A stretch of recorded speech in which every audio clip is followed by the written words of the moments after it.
The Avengers. That's what we call ourselves. Sort of like a team. Earth's mightiest heroes type thing. Avengers, time to work for a living. That's my secret. I'm always angry. I am on the side of life. You get hurt, hurt him back. You get killed, walk it off. I'm here to talk to you about the Avenger Initiative. I'm your host, Andrew, and I'm here to talk to you about the Avengers. Welcome to a special episode of Some Assembly Required, your weekly adventure into the annals of Earth's mightiest heroes, the Avengers. This week, we are going to be discussing the latest release in the Marvel Cinematic Universe, Black Panther. Black Panther is directed by Ryan Coogler and stars Chadwick Boseman, Michael B. Jordan, Lupita Nyong'o, Danai Gurira, Martin Freeman, Daniel Kaluuya, Letitia White, Winston Duke, Angela Bassett, Forrest Whitaker, and Andy Serkis. Overall, I really enjoyed this movie. Call it maybe an 8 out of 10. It is a very solid entry both into the Marvel Cinematic Universe and a very solid opening salvo for Black Panther. What I will say about the movie is that it is very much in accordance with the Marvel formula. Over the last several films, Ant-Man, Guardians of the Galaxy 2, Thor Ragnarok, we have seen Marvel slowly changing the formula and adapting so that things don't become too boring, too predictable. And my only complaint is that Marvel came right back to form with the original Marvel formula, and although this is a masterful execution of that formula, I would have liked to have seen them push the limit a little bit more with this film. Additionally, I think the acting was extremely strong, especially from the supporting cast. And I'll get into that in a little bit more. I think Chadwick Boseman does a perfectly fine job as Black Panther, as T'Challa, but I think the real standout performances were the supporting cast members. So the story we have is kind of your standard fare Marvel origin story, and it picks up about a week after the events of Civil War. The story opens with Black Panther pulling his ex-girlfriend out of a mission in order to attend his coronation as the new king of Wakanda. After his coronation, Black Panther decides to go after Ulysses Klaue, a kind of secondary side character villain that we saw in Avengers Age of Ultron, who sold Ultron a mass of Wakandan vibranium. In parallel with the story, we are introduced to Eric Killmonger, who, as it turns out, is Black Panther's cousin, is of royal blood. And progressively, the story moves to a point where the two of them come to a head. Killmonger challenges T'Challa to a ritual combat for the right to wear the crown. Initially, Killmonger wins, and Killmonger decides that he wants to change the way that Wakanda does business.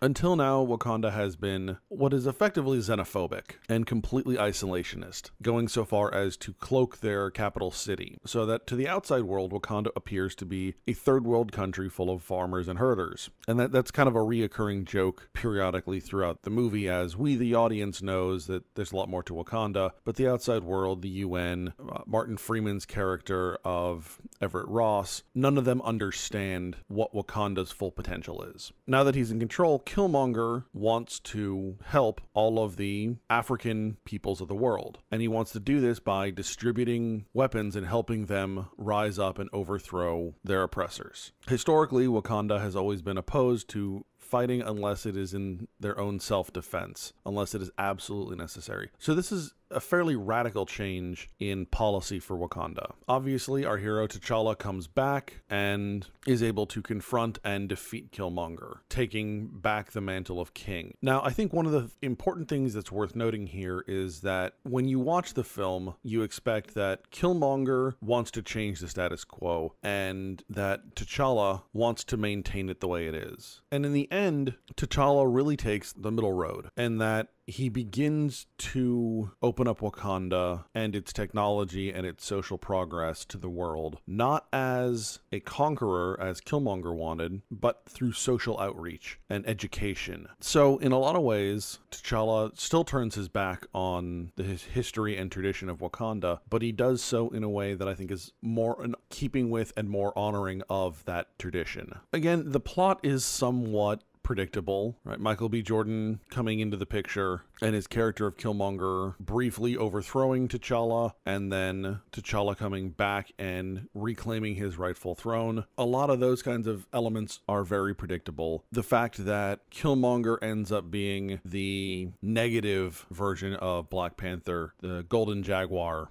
I think also has a lot to do with that Marvel formula. A lot of initial Marvel villains, especially in solo films, really are kind of the mirror image of the hero. In Iron Man, you have Ironmonger. In Thor, you have Loki. In Ant-Man, you have Yellow Jacket. Even to a large extent in like Captain America, you have Red Skull, whose origin has changed a little bit in that in the films Captain America and Red Skull are both the result of Dr. Erskine's experiments. Unfortunately, I think the originality when it comes to plot is a bit lacking. Now, there are, like I mentioned, some elements that give it a little bit more of a unique feel, and I think that goes a long way into keeping my interest. But it's small interchangeable elements as opposed to large plot themes and threads. Now, as for our cast, Chadwick Boseman does a very respectable job as T'Challa. I think he carries himself appropriately for the status of his character. He holds himself like a king and like someone born to rule. He has that level of presence and that calm, cool, in control demeanor, and I think he does that very well. I don't particularly see him having changed or having evolved any in the role since Civil War, but again, his part in Civil War was really fairly minimal, so I don't know that a whole lot of evolution and change in the character is really necessary at that point. When we get to Infinity War and then into what I assume will be the inevitable Black Panther sequel, I certainly want to see some character evolution. In terms of Michael B. Jordan as Eric Killmonger, I was really on the border of this one. Michael B. Jordan was very good in Creed. He was very bad in Fantastic Four, and this was going to be kind of my make or break for him, was his performance in this film. And in terms of that, I have not given up on Michael B. Jordan as a result. There were some really good,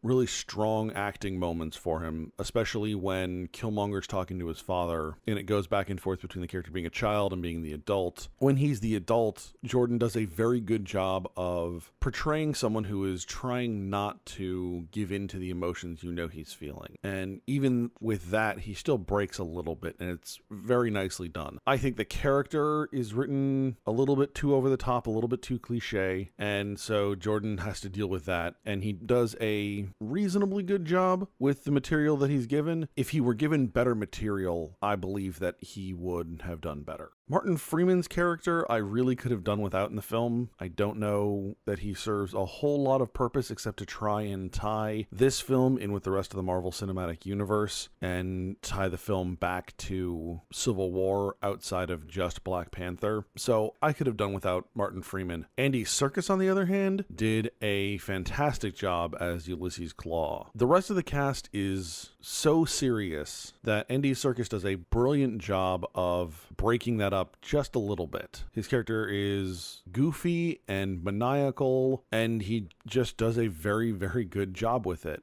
Now, as I mentioned, I think the supporting cast is really where this film shines. And honestly, my three favorite supporting cast members are the three most prominent women in the film: Lupita Nyong'o, Danai Gurira, and Letitia Wright. And I hope I'm pronouncing their names correctly because I have a lot of respect for the acting chops these women have. So the three women each respectively play the general in charge of Black Panther's bodyguard, Black Panther's love interest, and his sister, who is the chief scientist for Wakanda. And all three of them did a fantastic job in their roles. I really enjoy Lupita Nyong'o from Star Wars, from the most recent trilogy editions, as Maz Kanata. She is a fantastic actress, and as the general, she does an amazing job. The character is strong, the character is absolutely confident and capable, and is a true believer. There is a point at which Danai's character tries to bring the general over to kind of the rebel side and not back Killmonger, and the general discusses and says, "I am sworn to protect the throne. I serve the throne." And you can hear in her voice how much that statement pains her. The fact that she protects the throne, and the person who sits on the throne is someone she doesn't believe in. They're an outsider, and they are going contrary to what is in the best benefit of Wakanda. But she has that honor and that commitment, and she cannot allow herself to turn away from it. This is what she does. This is who she is. This is her job, and she is going to do it to the best of her ability, no matter how much it pains her. Now, when Black Panther shows up at the end, she willingly changes allegiance because the person whom she believes she owes allegiance to is still alive. Initially, I was not particularly impressed with Danae because it felt to me that the love interest was not going to do much. Initially, it felt like she was there purely as the love interest, and I just wasn't sold on the connection between them. I think that is actually one of the few places Chadwick Boseman falls short, as at least in this character, is there was not a whole lot of chemistry going on there. However, once T'Challa dies, or is presumed dead, her character takes on a whole different role in trying to overthrow Killmonger, and I think at that point, that's when I was sold on the character, when she steps up and is not focused on Black Panther, she's focused on Wakanda and doing the right thing. And so she goes and offers the powers of the Black Panther to the individual who, before Killmonger showed up, was Black Panther's greatest rival, probably, in M'Baku, played by Winston Duke. And that whole sequence between the two of them, and then her role in the final fight, really sold me on the character. And then finally, Letitia Wright as Black Panther's sister. She had me from basically moment one, when she really, as the person of science, pushed back on the ritual and the traditions of the society, but not to an extent to just completely disregard them. She honored them, but was still mildly subversive about it. And I love that. To be perfectly honest, that is something I always relate to myself. That mildly subversive yet still honoring, I guess, stereotype. So that was a character I could get behind, and she's just very passionate about what she does and about her work. And again, I can understand that, I can respect that, and I can get behind it, and she really sold me on the character. The last two individuals that are worth mentioning are Angela Bassett as Ramonda, Black Panther's mother, and Forrest Whitaker as Zuri, who is the high priest and was his father's close friend. I mean, both are superb actors. I don't know that I have ever seen a film that I didn't like Forrest Whitaker in. So that bar is set pretty high, but at the same time, Forrest Whitaker always is up to expectations. And Angela Bassett really was a rock throughout this whole movie. She was there holding scenes down, keeping everyone together, and really at times was kind of the anchor that other people could play around. And it was very, very strong performance on her part. Now, one of the best things about this film is the physical design. Obviously, the film takes place in a fictional African country, so you can't just go find that country, find the culture, and then adapt it to the film. What Marvel had to do is really come up with an adaptation of various different African cultures, mesh them together in a somewhat seamless manner, and that gives us our Wakandan culture. Now, one of the things I love most about this is there is a Star Trek kind of element to this. And what I mean is that in Star Trek, when you look at the various pieces of technology, you can almost immediately identify what culture it belongs to. This is the Federation, this is the Romulans, this is the Klingons, and that really plays across most of Star Trek. In this, I can look at a piece of technology and say, yes, absolutely,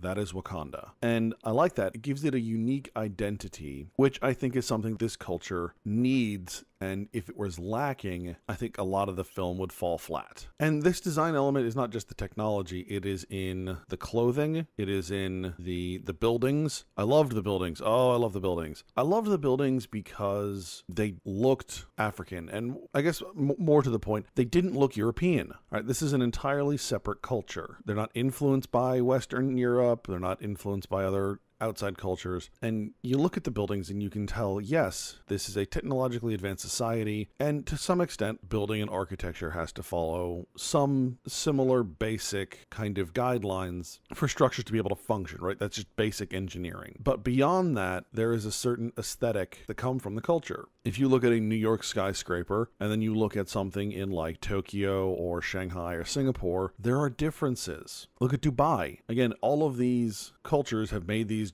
skyscrapers, but they all look and feel different based on the aesthetics of the culture. And I like that Wakanda has its own aesthetic. The other thing I really liked about the design is a lot of the interior shots, especially in Shuri's lab, because almost inevitably when you see a lab, and honestly, even when we saw the lab in the Easter egg at the end of Civil War, you know, it wasn't that interesting. Labs are typically white, metal tables, very sterile, really uninteresting. To be perfectly honest, I think the most interesting labs that I have seen in film are various Q labs from the James Bond film, because Q would go to all kinds of different crazy locations, or his lab would basically be like an English parlor, which was very bizarre but very cool. And much like Q's labs were super, super, super English, Shuri's lab is very African. I mean, the murals on the wall, I mean, again, the technology design fits very, very well, but they were so different from what I would think of as a laboratory. But when I saw it, there wasn't any kind of cognitive dissonance there. They said, "This is the lab," and I said, "Yeah, that's the lab." It's a different lab than what I'm used to seeing, but it is absolutely a laboratory. So let's talk a little bit about what I didn't like about the film. Overall, I think the action sequences were pretty good, but there were a few times in the action sequences, specifically in the opening fight against the slaver convoy and in the final fight on the train platform, it was a little too heavy on the shaky cam, a little too heavy on the CGI. Each has its own problem there. The opening fight was a little too heavy on the shaky cam. They were doing it at night, and a lot of the fight was lit up by gunfire, by the flash from the rifles. And then on top of that, the camera shook. I think that the director would have gotten a similar effect to what they wanted if they had held the camera steady and just gone off of the muzzle flash lights. We've seen that before in dozens of other movies, and I think it works just fine, and it's a little bit cleaner than what we got at the beginning of Black Panther. At the end, during the fight on the train platform, we had a little bit of a different problem where the CGI was a little bit excessive, and it really became obvious that I wasn't watching two people fight, I was watching two CGI characters fight, and that's unfortunate because throughout all the rest of the film, they did a really great job of convincing me that the people were fighting, that this is a real place and real people lived in it. And now on this final fight, this climactic scene, they break that illusion a little bit. It's not to say that the fight was bad, and I think the conclusion of the film and the fight was priceless. It was just almost perfectly executed. However, up until that point, when you get two CGI, what amounted to almost blobs fighting one another at times, I started getting a little kind of bored. Now, the ending to the fight, especially when T'Challa takes Killmonger up to watch the sunset, like his father promised to do all those years ago in Oakland, I started getting a little choked up, I'm not gonna lie. Maybe it was because I was sleep deprived, or maybe it's because I'm still fairly new at being a father, and I'm looking forward to sharing all those kinds of things with my son. But the two of them talking really for the first time as cousins, as family, about how beautiful their home is and how amazing everything is. And then Black Panther offers Killmonger the chance to live, and Killmonger decides that he can't live in the society that Black Panther wants, and that Black Panther is going to rule. And then inevitably the two of them are going to come to conflict again, and he pulls out the knife. That was kind of a little bit of a heart-wrenching moment there, and it was a really good way to end that. Now, speaking of the ending of the movie, there are, of course, the standard Marvel Easter eggs. The first Easter egg I thought was really, really good. I actually think that should have been how the movie ended. I think that should have been the closing sequence. And the Easter egg is Black Panther addressing the United Nations in a similar fashion as his father did when his father was killed, and announcing that Wakanda is going to start these social and technological outreach programs. And one of the United Nations members asks Black Panther what a nation of farmers and herders could possibly have to offer the rest of the world. And there's a very knowing smile that comes across Chadwick Boseman's face, as well as Martin Freeman's face, because Martin Freeman's in the back of the room. And it's a really great, subtle moment. I think it would have been a better ending for the film. Now, the second Easter egg, because now in the age of Marvel films, there are always at least two Easter eggs, is